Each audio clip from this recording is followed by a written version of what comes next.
ரொம்ப சந்தோஷமா. இது வரைக்கும் கோபக்கார முட்டாள் ஏமாளின்னு தான் பேர் எடுத்திருந்தேன். ஆனா ஏமாத்துக்காரன்னு பேர் எடுத்தது இல்ல. அந்த பேரை இன்னைக்கு நீங்க வாங்கி கொடுத்துட்டீங்க. ரொம்ப சந்தோஷம் தம்பி. உங்களால 5-10 ஆசைப்படுற புரோக்கரை விட கேவலமா போயிட்டேன். என்னாலயா? போதுங்க. எடுத்து போத்துன இந்த வெள்ள முந்தானுக்குள்ள ஒரு வெள்ள மனசு இருக்குன்னு தான் நினைச்சுக்கிட்டு இருந்தேன். ஒரு தாயாத்தான் நினைச்சுக்கிட்டு இருந்தேன். ஆனா இப்படி வேஷம் போட்டு ஏமாத்துவீங்கன்னு நான் கொஞ்சம் கூட எதிர்பார்க்க. வேஷமா? நான் இப்ப உங்ககிட்ட வேஷம் போடணும். பின்ன சாரதாவை பொண்ணு பார்க்க மாப்பிளை கூட்டி வரேன்னு சொன்னப்பவே என்ன தடுத்து அவ ஒரு காலத்துல பைத்தியமா இருந்தாங்க உண்மையை என்கிட்ட சொல்லிருக்கலாம்ல. தம்பி சொல்லுங்க, சாரதா அப்படி இருந்தது உண்மைதானே? சொல்லுங்கம்மா.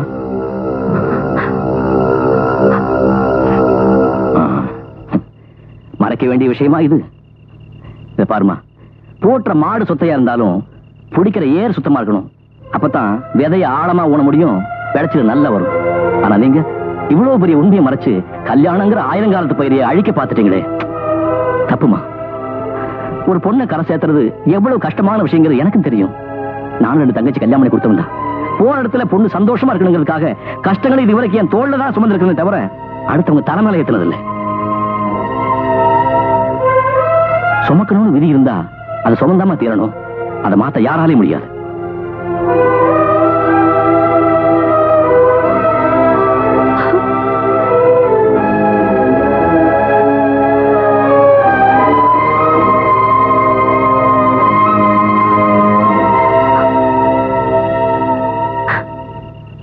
என்னம்மா? என்னாச்சு? பொண்ணு இல்லம்மா. அந்த ஆள் உங்களை திட்டானா? ஒண்ணும் இல்லைனா ஏன் அழறீங்க?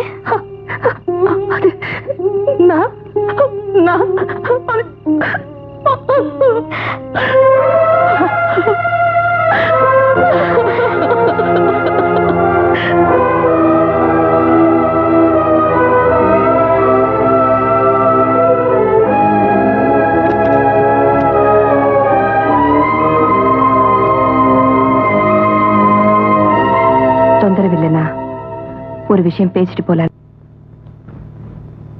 நானே உங்களை பார்க்கணும்னு நினைச்சுக்கிட்டு இருந்தேன். யாரோ என்னை பத்தி கேவலமா பேசிட்டாங்கிறதுக்காக உங்க பொண்ணை பத்தி தாறுமாறா சொல்லிட்டேன். தயவு செஞ்சு மனசுல வச்சுக்காதீங்க. நான் யாரையும் என் பொண்ணுக்கு கல்யாணம் பண்ணி வைக்கணும்னு நினைக்கல.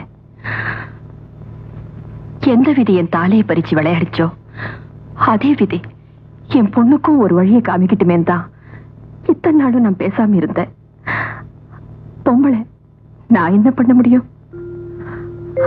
2 தடவை, 2 தடவை தான் இப்படியே என் நெஞ்சு வெடிச்சு நான் செத்துட்டு கூடாதான்னு நினைச்சேன்.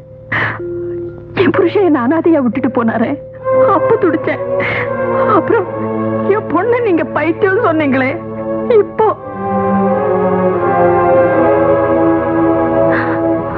2 வருஷத்துக்கு முன்னால நடந்தது. மேலத்தாள சத்தத்தோட எங்க வீடே நிறைஞ்சிருந்தது. எங்க உறவுக்காரங்க அத்தனை பேரும் கூடி இருந்தாங்க. நாங்க எல்லாம் ரொம்ப சந்தோஷமா இருந்தோம். எங்க சந்தோஷத்துக்கு ஒரே காரணம், பிடிஞ்சா சாரதாவுக்கு கல்யாணம். ஆனா அன்னைக்கு எனக்கு தெரியாது, சாரதா கழுத்துல தாலி ஏறணும்னு முடிவு பண்ண அந்த நாள்லதான் என் கழுத்துல இருந்து தாலி இறங்க போகுதுன்னு. கல்யாணத்துக்கு வேணுங்கிறதெல்லாம் ரெடி பண்ணிட்டோம்.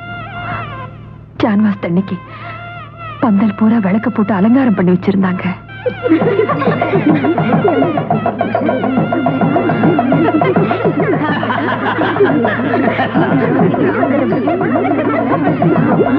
திடீர்னு விளக்கணிஞ்சு போச்சு.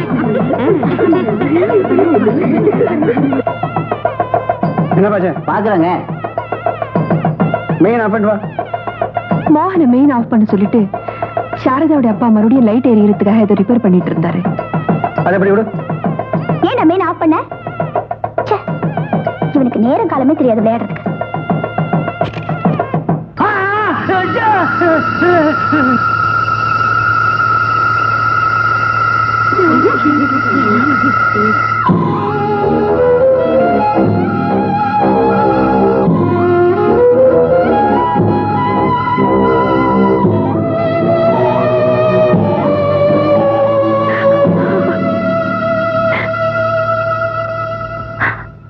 அப்பாவோட சாவுக்கு அவதான் காரணம்னு தெரிஞ்சோம் அவ அழல, பொண்ணுமே பேசல.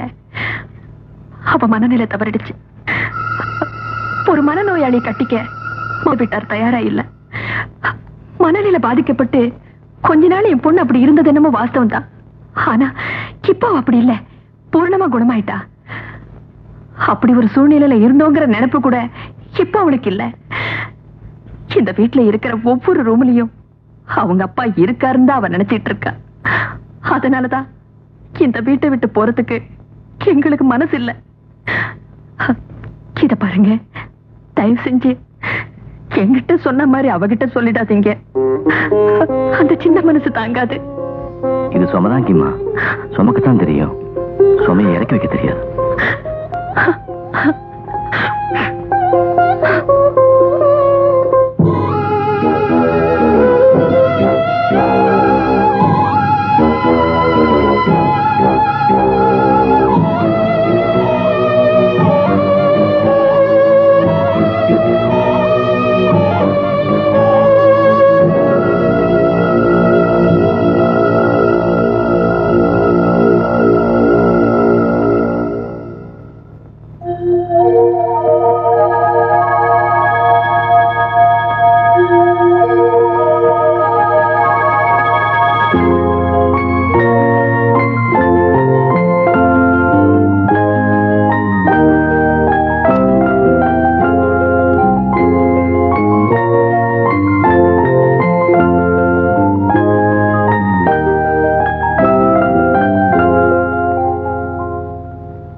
ஆபீஸுக்கு போல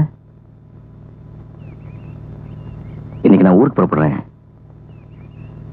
நாங்க குடியிருக்கிறதுக்காக இந்த வீட்டை காலி பண்ணி சொல்ல, சும்மா போய் சொன்ன. இந்த வீட்டை விற்கிறதா என்னுடைய நோக்கம். இது வரைக்கும் என் பிரச்சனையை யார்கிட்டையும் சொன்னதில்லை. இப்ப சொல்றதுல தப்பு இல்லைன்னு நினைக்கிறேன். கடல்ல மூழ்கி எல்லா சொத்தும் கைவிட்டு போறதுக்கு முன்னாடி அந்த சொத்தை காப்பாற்ற கடைசியா இருந்த ஒரே ஒரு நம்பிக்கை இந்த வீடு. இப்போ என் தன்னம்பிக்கை மட்டும் சொத்தை எடுத்துக்கிட்டு இங்கிருந்து போறேன். இவ்வளவு நாள் சொன்ன மாதிரி இது பொய் இல்ல. அப்பா இருக்கும்போது நிறைய கடன் இருந்துச்சு, என்னால அடைக்க முடியல. முயற்சி பண்ணாம முடியல. 2 தங்கச்சிகளுக்கு கல்யாணம் நடந்துச்சு. அப்பா இல்லைங்கிற குறை தெரியக்கூடாதுங்கிறதுக்காக ஆடம்பரமா நடத்துறேன். அது கொஞ்சம் தகுதிக்கு மீறின ஆசைதான். எனக்குன்னு சொந்தமா ஆசையும் கற்பனையும் இல்லாம இல்ல. என்னை நம்பி இருக்கிறவங்க ஆசையோட என் தேவை ஒண்ணு பெருசு இல்ல நினைச்சு எல்லாத்தையும் மனசுக்குள்ளேயே போட்டு பூட்டி வச்சுக்கிட்டேன். 3 பொண்ணுங்க, அம்மா. இவங்களுக்கு மத்தியில ஆம்பளை பிள்ளையா நான் ஒருத்தன். எனக்கு மிச்சப்பட்டது கடன்களும் பொறுப்புகளும் தான். நேத்து கூட அம்மா கிட்ட இருந்து லெட்டர் வந்துச்சு. கடன்கார எந்த நிமிஷத்துலயும் வீட்டையும் தோட்டத்தையும் ஜப்தி பண்ணிட்டு போயிடுவான்னு அவனுக்கு பயம். நான் மட்டும் போய் என்ன பண்ண போறேன்? ஏதாவது சமாதானம் சொல்லி கொஞ்ச நாள் கடன்காரங்களை சமாளிக்கலாம், அவ்வளவுதான். இந்த வீட்டுக்கும் உங்களுக்கு உள்ள உறவு எந்த அளவுக்குன்னு என்னால புரிஞ்சுக்க முடியுது. புருஷன் வாழ்ந்த வீட்டிலேயே தானும் வாழ்ந்து சாகணும்னு எங்க அம்மா நினைக்கிறாங்க. முடிச்சுக்கணும்னு நினைக்கிற அவங்க கதையை விட அப்பா வாழ்ந்த வீட்டிலேயே தன் வாழ்க்கையை துவங்கணும்னு நினைக்கிறவங்க கதை எனக்கு பெருசா தெரியுது. இந்த சின்ன வயசுல ஆம்பளை துணை இல்லாத ஒரு குடும்பத்துக்காக நீ எப்படி எல்லாம் உழைச்சு கஷ்டப்படுறேன்னு எனக்கு நல்லா தெரியுது. உண்மை சொல்ல போனா உன் கஷ்டத்துல 4 ஒரு பாகம் கூட நான் அனுபவிச்சதில்லை.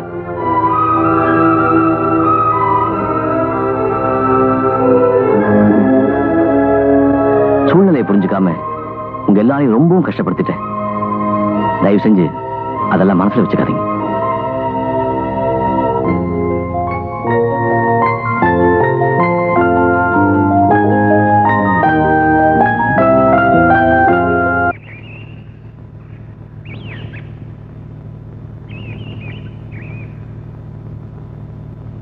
ஏன் மயில்சாமி, டவுன்ல இருந்து இப்பதான் வரியா? ஆமாங்க, இந்த டவுன் விட்ட நாடாருக்கு பிடிச்சு தரணும்ல, அது விஷயமா அங்க கொஞ்ச நாள் தங்க வேண்டி இருந்துச்சு. அது சரி, உள்ளூர்ல ஓனா பிடிக்க தெரியாதவன் வெளியூர்ல போய் காளமாடு பிடிச்ச கதையா போச்சு. என்ன சொல்றீங்க? அங்க போய் பாரு, உன் வீடு ஜப்தி ஆயிட்டு இருக்கு.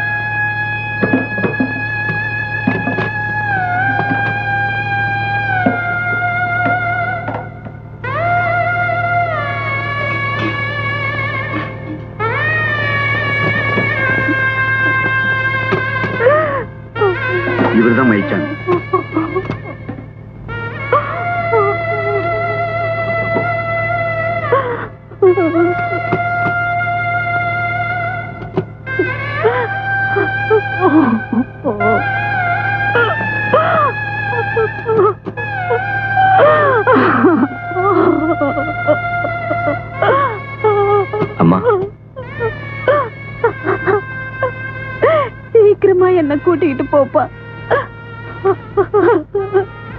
என்னால தாங்க முடியல.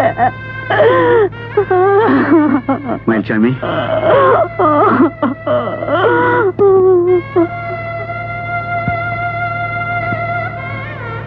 மயில்சாமி, நீ உள்ளுக்குள்ள எவ்வளவு வேதனைப்படுறீங்கிறது எனக்கு நல்லா புரியுது. 2 நாள் பழகின மனுஷங்க பிரிஞ்சு போனாலே மனசு தாங்க மாட்டேங்குது. பரம்பரையா வாழ்ந்த வீடு இது கையை விட்டு போகுதுங்கிறப்போ கடன் போக மிச்ச பணம் கோர்ட் தீர்மானத்துக்கு பிறகு தர வேண்டியதை இப்பவே தந்துடுறேன். வாங்கிக்கப்பா, தேவைப்படும். உங்க அப்பாவுடைய சிநேகிதங்கிற முறையில தான் அந்த உதவி பண்ண. நான் உனக்கு வேற ஏதாவது உதவி செய்யணுமா? சொல்லுப்பா, சொல்லு. எங்க அம்மாவுக்குன்னு நான் எதையும் காப்பாத்தி வைக்கல. தயவு செஞ்சு தோப்பில் இருக்க எங்க அப்பாவோட சமாதி மட்டும் ஒண்ணும் பண்ணிடாதீங்க. வந்தா போல கும்பிட்டுக்கிறோம். இந்த உதவி மட்டும் செஞ்சீங்கன்னா. மயில்சாமி,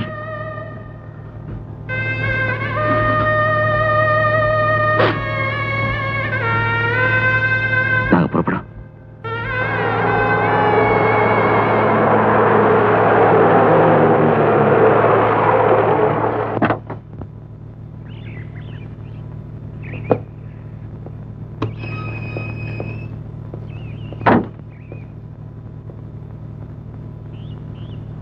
அம்மாவும் தங்கச்சி வண்டியில் இருக்காங்க.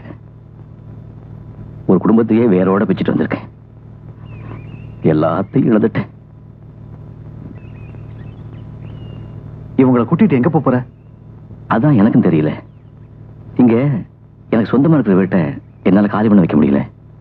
அதுல எனக்கு இஷ்டமும் இல்லை. அப்பா இருந்ததுக்கு அப்புறம் எங்க அம்மாவுக்கு என்னால எந்த மன நிம்மதியும் கொடுக்க முடியல. இப்போ தங்குறதுக்கு ஒரு வீடு கூட தர முடியாம தவிச்சுட்டு இருக்கேன். தயவு செஞ்சு வாடகைக்கு ஒரு வீடு பார்த்து கொடுறா. இங்க ஒண்ணு விட்டா எனக்கு வேற யாருக்கு?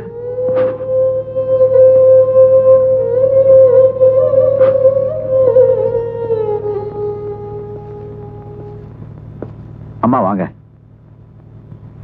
அம்மாவுக்கு என்ன ஞாபகம் இருக்கா? நான் தான் ராஜேந்திரன். வாங்கம்மா, என்னையும் உங்க பிள்ளையா நினைச்சுக்கங்க. நீங்க வாடகைக்கு வீடு பார்க்க வேண்டிய அவசியமே இல்ல. என் வீட்லயே நீங்க தாராளமா தங்கலாம். வாங்கம்மா.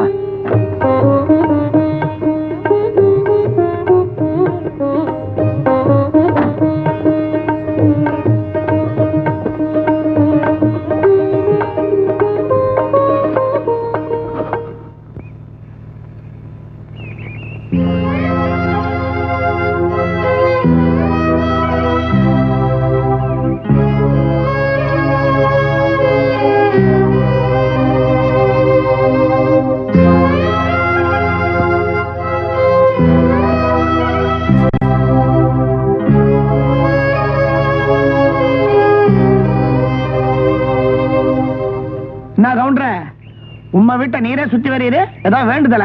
பூட்டின வீட்டை சுத்தி என்ன பிரயோஜனம்? எங்க போயிட்டாங்க? ஒண்ணுமே தெரியாத மாதிரி கேஸ போடாம வக்கீல் செலவு இல்லாம நோட்டீஸ விடாம அந்த பொண்ணை வீட்டை காலி பண்ண வச்சிட்டேன். அப்புறம் தெரியாத மாதிரி கேக்குறிய? வீட்டை காலி பண்ணிட்டாங்களா? இப்போ அவங்க எங்க இருக்காங்க தெரியுமா? அதெல்லாம் எனக்கு தெரியாது. நீ வந்தீங்கன்னா இந்த சாவியை உங்ககிட்ட ஒப்படைக்க சொன்னாங்க. இந்தா.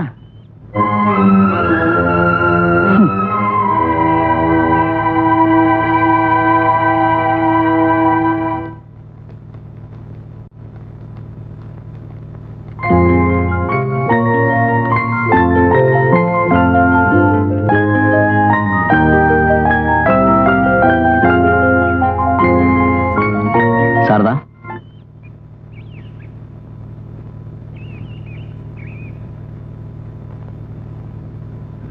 கிராமத்து வீட்டை ஜப்தி பண்ணிட்டாங்க. அம்மாவை தங்கச்சியை கூட்டிட்டு நான் இங்க வந்துட்டேன்.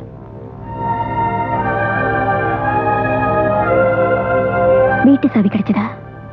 அந்த வீட்டுல இருக்கிற ஒவ்வொரு இடத்துலயும் உங்க அப்பா இன்னும் வாழ்ந்துட்டு இருக்கிறதா தானே நீங்க எல்லாம் நினைச்சுக்கிட்டு இருக்கீங்க. அப்புறம் வீட்டை காலி பண்ணீங்க? அதுக்கு இல்ல, என்னைக்கு இருந்தாலும் நாங்க அந்த வீட்டை காலி பண்ணித்தானே ஆகணும். இது பாரு சாரதா, பொதுவா இந்த வயசுல இருக்கிற எந்த ஒரு ஆணும் பெண்ணும் இல்லறதுக்காக, அந்த இல்லற சுகத்துக்காகத்தான் ஆசைப்படுவாங்க. ஆனா நாம 2 பேரும் ஆசைப்படுறது இல்லத்துக்கு, குடியிருக்கிற இல்லத்துக்கு. நீ உங்க அம்மா, உன் தம்பி தங்கச்சி, நான் எங்க அம்மா என் தங்கச்சி, அத்தனை பேர் ஒன்னா சேர்ந்து ஒரே குடும்பமா ஏன் அந்த வீட்லயே இருக்க கூடாது? அது வந்து இது உணர்ச்சி வசப்பட்டு எடுத்த முடிவு இல்ல, நல்லா யோசிச்சு எடுத்த முடிவு. வீடு ஜப்தி போனதுல கடன் போக மீதி கொஞ்சம் பணம் இருக்கு. அதை வச்சு ஏதாவது வியாபாரம் ஆரம்பிக்கலான்னு இருக்கு. வியாபாரம் மட்டும் இல்ல, என்னை பொறுத்த வரைக்கும் எல்லாத்தையுமே இனிமே தான் ஆரம்பிக்கணும். வருஷங்கள் நிறைய பாக்கி இருக்கு. நாம பார்க்க வேண்டியது எவ்வளவோ இருக்கு. நான் சொல்றதுல சாரதாவுக்கு சம்மதம்னா எனக்கு சந்தோஷம்தான்.